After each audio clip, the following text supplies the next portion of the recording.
عرض و ادب و احترام به همه شما هموطنان گرامی. اه، این روز فرخنده شاهنشاه یا مهرزاد، روز ایشون و والا حضرت اشرف پهلوی رو به همه شما عزیزان و ملت ایران تبریک عرض میکنم.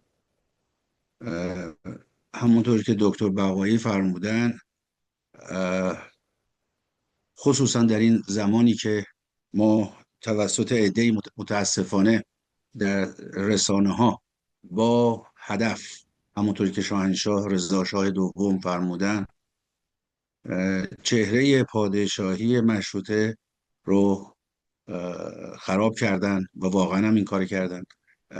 صدمه زدن بهش و هنوز هم دارن این کار رو ادامه میدن، کسانی که ما اصلا ازشون توقع نداشتیم. ولی خب این در تاریخ همیشه تکرار شده.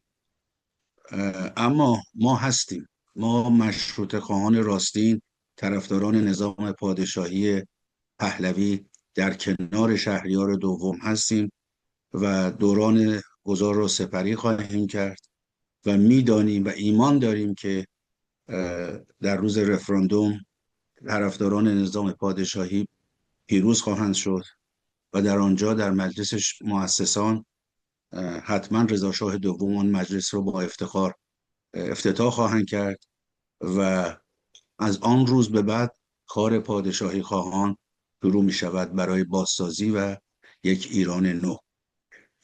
اما من فکر نمی کنم تو عمرم دیگه برسه به این که بتونم اون دوران شکوفایی شاهنشاه یا مهر رو ببینم. امیدوارم شما جوون ها ببینید دوران جدید شکوفایی ولی واقعا بی‌نظیر بود.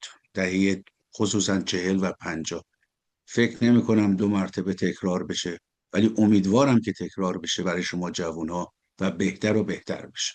سپاسگزارم از همه شما عزیزان.